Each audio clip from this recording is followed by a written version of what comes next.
Halo semuanya, Assalamualaikum warahmatullahi wabarakatuh. Selamat pagi anak-anak ibu, apa kabarnya hari ini?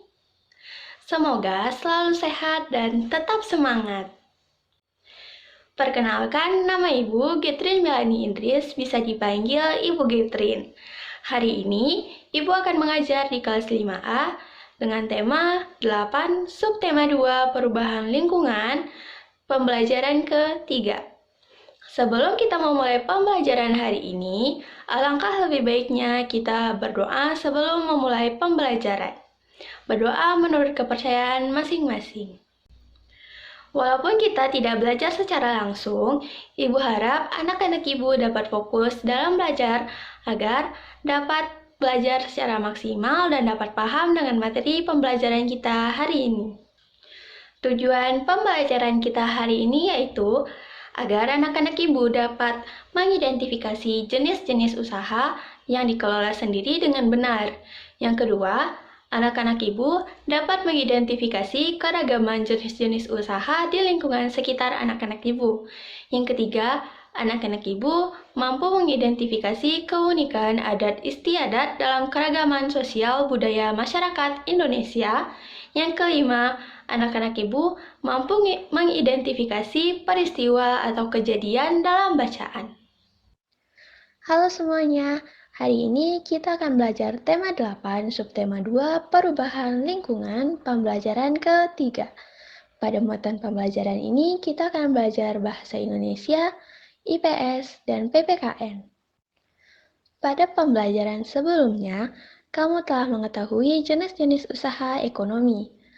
Ada usaha ekonomi yang memanfaatkan alam, seperti pertanian, perikanan, dan perkebunan. Berbagai jenis usaha tersebut dapat dikelola secara sendiri ataupun berkelompok. Kira-kira apa saja ya jenis usaha-usaha yang dapat dikelola secara sendiri? Usaha yang dikelola sendiri biasanya disebut dengan usaha perorangan. Usaha ekonomi ini memiliki modal terbatas dan biasanya dikelola secara sederhana. Contoh usaha ekonomi perorangan adalah sebagai berikut. Yang pertama ada pertanian, yang kedua ada perdagangan, yang ketiga ada usaha jasa, yang terakhir keempat industri kecil. Yang pertama pertanian. Sebagian besar usaha pertanian dikelola oleh perorangan.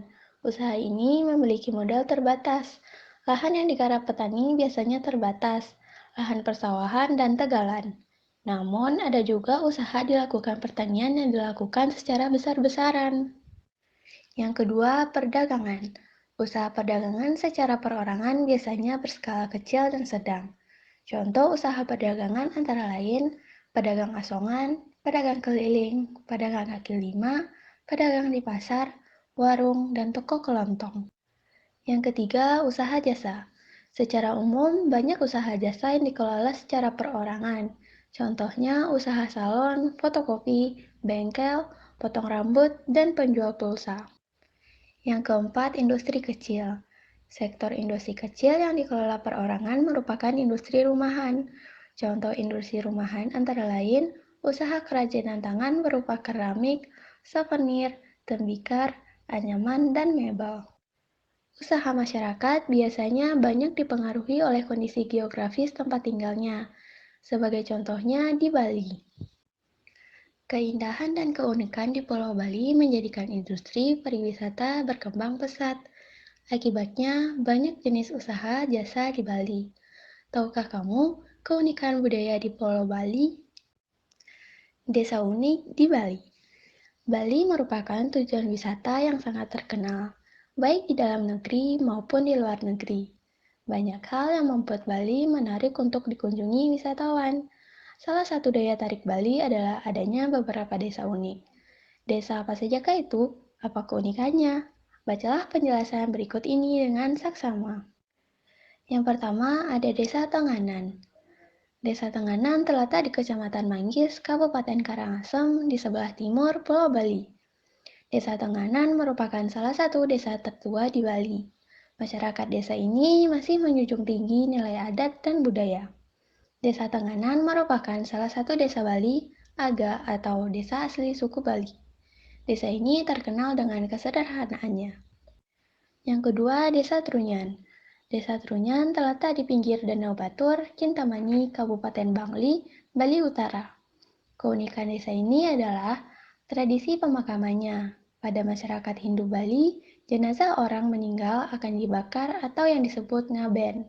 Namun, di Desa Trunyan jenazah orang meninggal hanya diletakkan di atas tanah di dalam gua, bahkan di atas pohon. Tradisi ini mereka sebut dengan istilah mepasah. Yang selanjutnya ada Desa Penglipuran. Desa Penglipuran terletak di Kabupaten Bangli lebih kurang 45 km dari kota Denpasar. Desa ini memiliki struktur bangunan yang teratur dan rapi. Masyarakat Desa Penglipuran tidak pernah melepaskan adat dan budaya yang berlaku turun-temurun. Oleh karena itu, masyarakat Desa Penglipuran banyak melakukan acara adat, seperti pemasangan dan penurunan odalan serta perayaan galungan dan hari besar lainnya. Jadi, kesimpulan pembelajaran kita hari ini yaitu usaha ekonomi yang dikelola sendiri adalah usaha ekonomi yang pemilik dan pengelolanya perseorangan, bukan kelompok. Contoh usaha ekonominya yaitu pertanian, perdagangan, usaha jasa, dan usaha industri kecil. Salah satu keunikan adat istiadat dalam keragaman sosial budaya di Indonesia yaitu Pulau Bali. Banyak hal yang membuat Bali menarik untuk dikunjungi wisatawan. Salah satu daya tarik Bali adalah adanya beberapa desa unik.